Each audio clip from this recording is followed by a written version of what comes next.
Chers auditeurs, bonjour. Je suis très heureux de vous retrouver encore une fois avec cet exposé sur la traductologie. Ma problématique est la suivante. Suffit-il de bien maîtriser la langue source pour pouvoir traduire? Introduction. La traduction a toujours été une nécessité dans toutes les sociétés humaines. Le rapprochement entre les peuples et le dialogue entre les différentes civilisations en ont fait, au cours des siècles, une activité intellectuelle indispensable. Ainsi, l'activité traduisante revêt aujourd'hui un intérêt de plus en plus grandissant. L'évolution des sciences et techniques, l'essor des arts et lettres poussent les États à recourir à la traduction pour transposer dans leur langue nationale des savoirs produits dans d'autres langues étrangères, notamment l'anglais. Dans cette course effrénée pour maîtriser des connaissances venant d'ailleurs, le traducteur occupe une place centrale. Étant autrefois un écrivain ou un essayiste qui se consacre en amateur à la traduction, il devient de nos jours un véritable professionnel. L'apparition partout dans le monde d'instituts et d'écoles dédiés à la formation de traducteurs et d'interprètes le prouve. Nul ne conteste le fait que le traducteur doit parfaitement maîtriser la langue de laquelle il traduit. Mais est-ce qu'il suffit de bien maîtriser la langue source pour traduire excellemment? Puis, la connaissance de l'univers culturel de la langue du départ n'est-elle pas prioritaire? Ensuite, la maîtrise du champ disciplinaire, philosophie, littérature, sciences, arts, plastique, etc., n'est-elle pas également une condition incontournable? De plus, la prise en compte d'une démarche traductionnelle ne serait-elle pas un facteur de succès? Enfin, la connaissance des théories majeures de la traduction ne devrait-elle pas guider le traducteur dans son aventure? C'est là des questions auxquelles nous allons répondre. Nous tenterons dans un premier paragraphe de présenter notre position nuancée quant à la problématique traitée. Dans un second lieu, nous montrerons l'importance de l'univers culturel dans l'entreprise traduisante. Nous enchaînerons ensuite sur la nécessité de la maîtrise disciplinaire pour le traducteur. Nous évoquerons après le rôle d'une certaine méthodologie en matière de traduction. En dernier lieu, nous dresserons sommairement, en guise d'exemple, quelques approches en traductologie. De la maîtrise de la langue source. On reconnaît souvent au traducteur une double maîtrise linguistique quasi inégalable. La maîtrise, ceci pourrait pas paraître évident, de sa langue maternelle et une connaissance approfondie de la langue de laquelle il a l'habitude de traduire. Certes, la maîtrise de la langue dite source, de sa syntaxe, de son lexique, de son histoire, est une condition indispensable de l'activité traductionnelle. Cependant, cette maîtrise à elle seule ne suffit pas à en assurer le succès. D'autres paramètres peuvent bel et bien intervenir. Nous en citerons en les exposant successivement ceux que nous jugeons pertinents. De l'importance de l'univers culturel. À l'oral comme à l'écrit, l'usage d'une langue, loin d'être un simple agencement de mots dans une suite d'énoncés, est avant tout l'évocation d'un ensemble de faits culturels qui particularisent la dite langue. La traduction n'est pas dans ce sens une transposition des unités linguistiques de la langue source dans la langue cible. C'est un traitement d'ordre culturel qui s'opère au moment de l'activité traductionnelle. Le traducteur ne doit pas donc faire de sa compétence linguistique un atout exclusif et prétendre arrogamment saisir la teneur d'un texte qu'il se propose de traduire. Sans la connaissance minutieuse des subtilités de la culture dont le corpus se réclame, tout effort de transposition serait immanquablement sujet à de flagrants contresens. À titre d'exemple, l'élocution figée ou idiomatique, tournure émaillant toutes les langues, expose souvent les traducteurs moins avertis à des dérives sémantiques irréparables. Ces écarts linguistiques, abondamment analysés par la traductologie, sont généralement dus à la méconnaissance de la composante culturelle de la langue source. Nous pourrions, à titre d'exemple, avancer la fameuse locution française « réchauffer le cœur », traduisible en arabe par un verbe supposé, l'antonyme du verbe réchauffer. Le décalage sur fond géographique, région froide versus région chaude, semble avoir laissé dans les deux langues des traces culturelles diamétralement opposées. Le second exemple à mentionner, largement cité par les linguistes, concerne la couleur blanche. Les Esquimaux peuvent en dénombrer plusieurs dizaines de variantes, alors que les autres régions du monde n'en ont qu'une. Le transfert culturel semble par conséquent présenter un défi majeur aux traducteurs. À ce propos, Marianne Lederer note: parmi les difficultés de la traduction les plus mentionnées, on trouve les problèmes dits culturels. Les objets ou les notions appartenant exclusivement à une culture donnée ne possèdent pas de correspondance lexicale dans la civilisation d'accueil. Et si on arrive à les exprimer néanmoins, on ne peut compter sur le lecteur de la traduction pour connaître avec précision la nature de ces objets et de ces notions.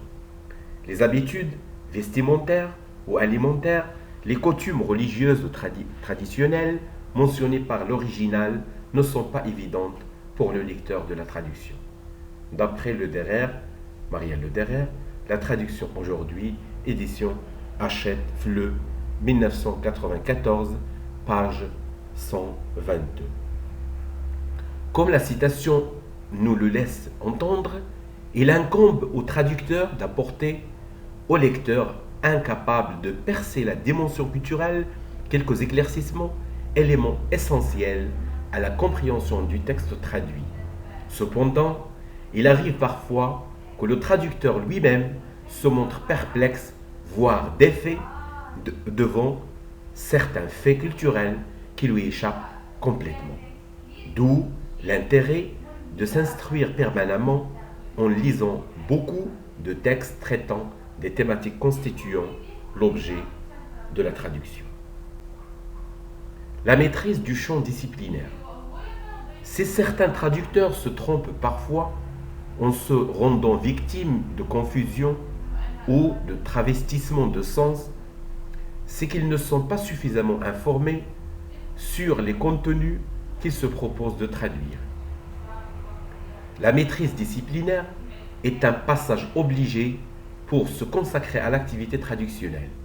Traduire, par exemple, une œuvre philosophique revient à maîtriser les courants de la discipline depuis les Grecs, saisir les articulations majeures de la pensée et avoir une représentation claire de la polysémie qui imprègne son jargon.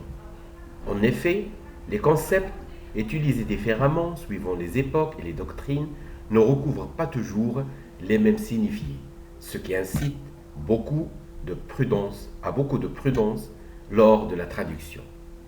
L'organisation de celle-ci fait appel à une démarche qui articule une suite d'opérations.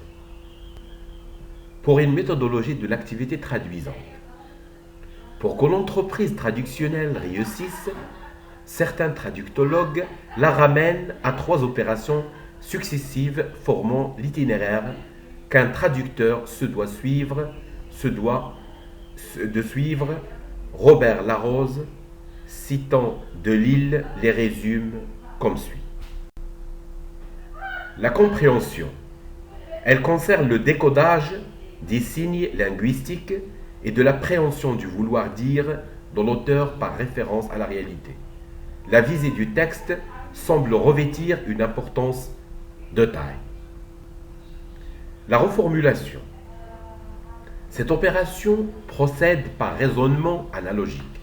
Il s'agit d'associer successivement les idées relevées dans le texte du départ et d'en déduire le sens à traduire, étant donné que les équivalences de traduction ne sont pas données de prime abord. La justification.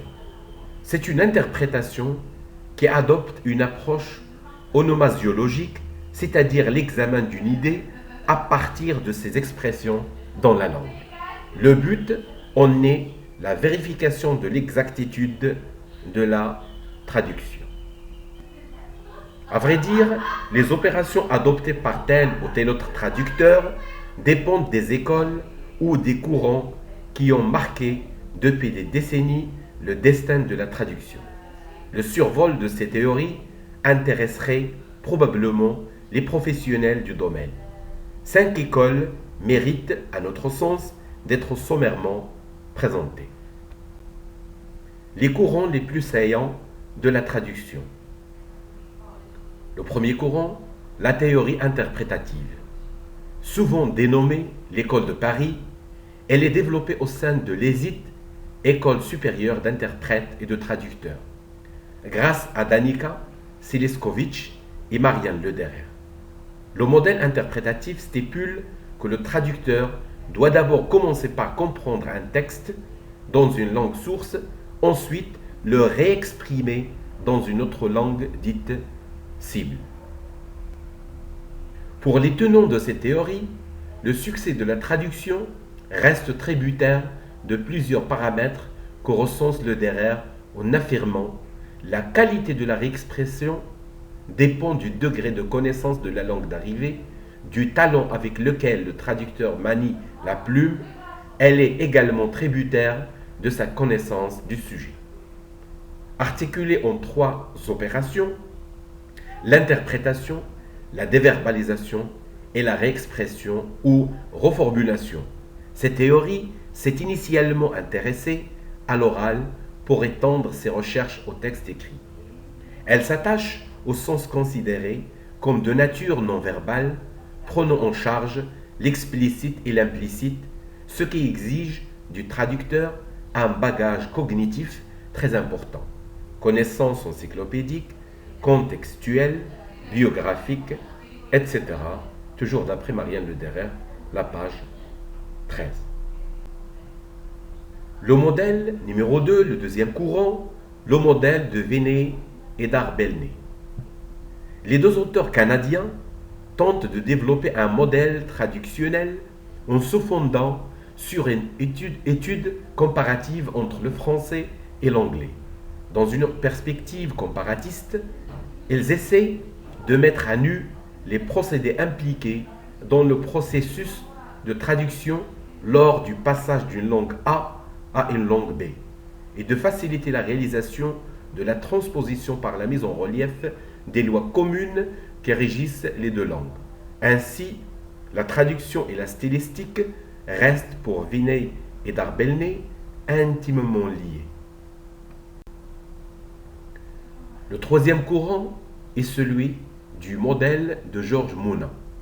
Linguiste français de renom, Mounin développe une conception de la traduction qui s'oppose au modèle de Véné et d'Arbelné. Pour Mounin, la traduction n'est pas qu'un seul transfert linguistique.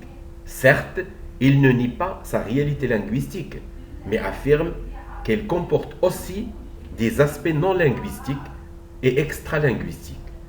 Les traductologues qui concluent hâtivement à l'intraduisibilité en se reposant sur le seul énoncé linguistique méconnaissent, selon Mounin, l'existence d'universaux culturels et anthropologiques. Ces traits universels rendent possible la traduction à condition que le traducteur emprunte une autre voie pour accéder aux significations. Cette voie n'est que l'ethnographie qui signifie la description totale de la culture d'une communauté. Quatrième courant, l'approche de Catford. Pour Catford, linguiste et traductologue, La notion d'équivalence est au cœur de la théorie et pratique de la traduction. Il s'agit d'un processus de substitution d'un texte dans une langue à un autre texte dans une autre langue. Catford conçoit deux types d'équivalence, textuelle et formelle. La première, dite textuelle, se rapporte à la forme du texte cible dont l'observation permet de dire quel est l'équivalent d'une forme du texte source. On parle en second lieu de la correspondance formelle lorsque les différentes catégories de la langue cible occupent la même place que celle de la langue source. Le modèle de Catford, à y réfléchir profondément, rendrait la traduction tant linguistique que culturelle impossible, parce que les correspondances scrupuleuses entre deux langues ne sont pas toujours possibles. Nous ne prétendons pas être exhaustifs tant les modèles sont nombreux et tant que notre but principal est d'évoquer quelques exemples dont les traducteurs, soucieux d'efficacité, pourraient s'inspirer dans leur travail traductionnel. Pour conclure, nous pourrons dire, durant tout le développement, nous avons tenté de montrer que la maîtrise de la langue source ne suffit point à bien traduire.